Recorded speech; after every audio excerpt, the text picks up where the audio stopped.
Okay, so in the world of DeFi, which, moves at lightning speed, there's this new player that has just exploded onto the scene.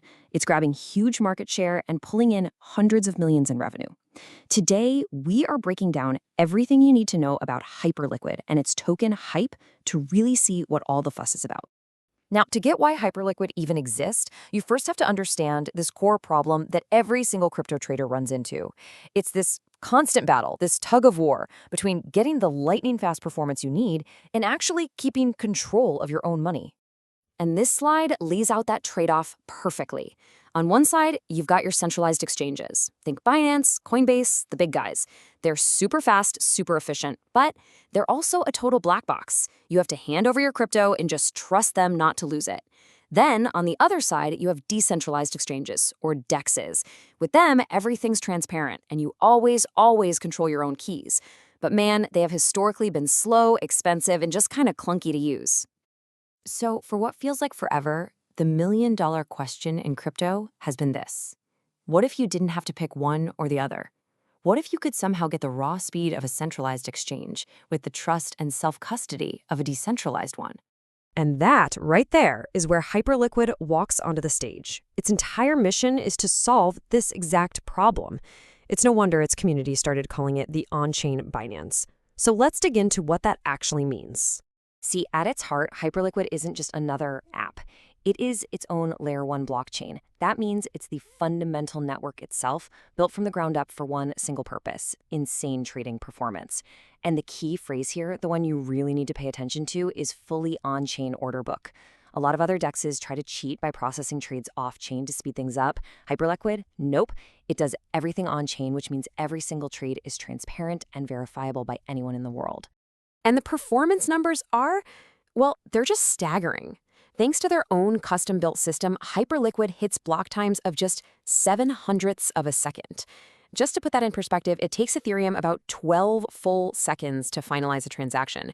We're talking about a night and day difference in speed. It's not even in the same ballpark. So all that speed directly translates into massive capacity. The network is engineered to handle up to 200,000 transactions every single second.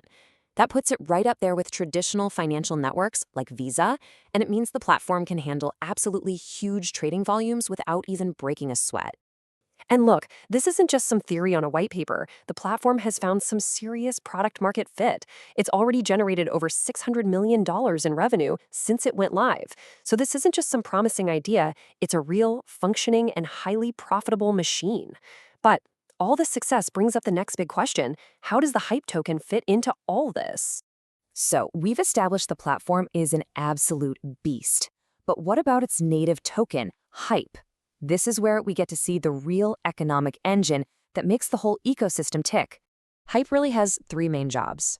First, traders can use it to pay their fees on the platform, which creates this constant, steady demand for the token. Second, you can stake it. By doing that, you help secure the network, and in return, you get to earn a piece of the protocol's revenue.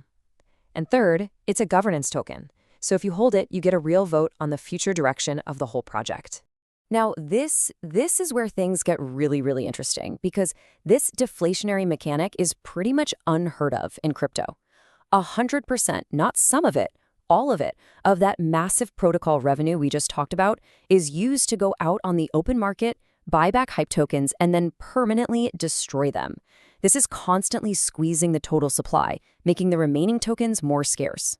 And if you look at the tokenomics, you can see it was designed to be community first from day one. There were no big venture capital firms getting in early. But check out that huge slice right there, almost 39%, just sitting there labeled future community rewards. After they did a massive airdrop for Season 1, this has got everyone buzzing that a Season 2 airdrop could be coming for people who are actively using the platform. Okay, so you get the tech, you get the token, now let's get practical.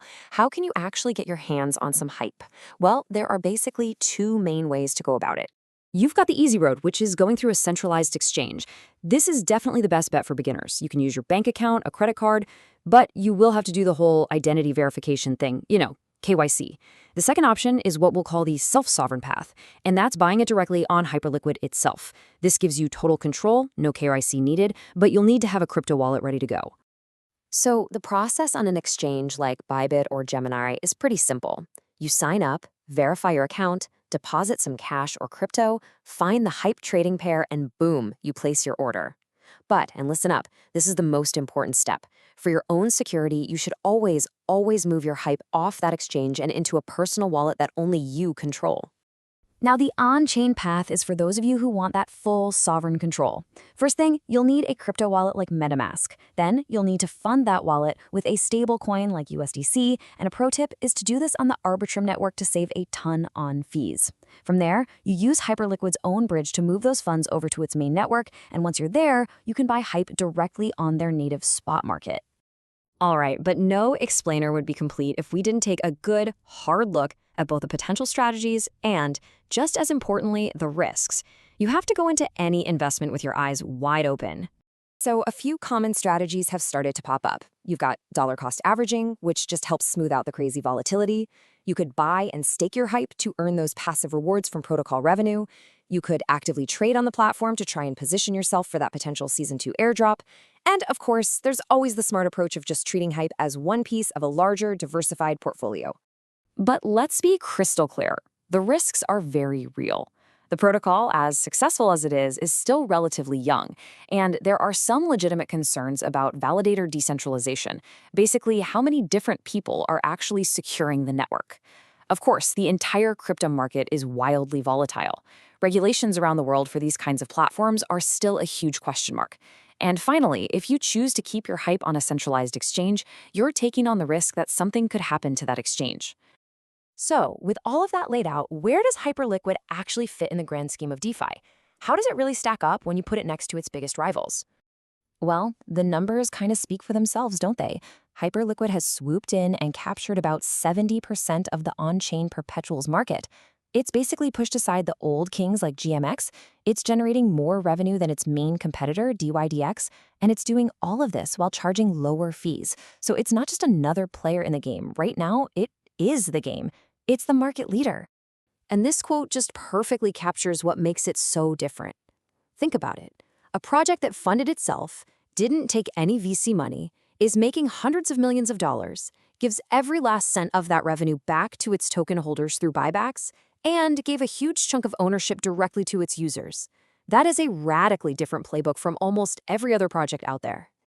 Which really just leaves us with one final, massive question.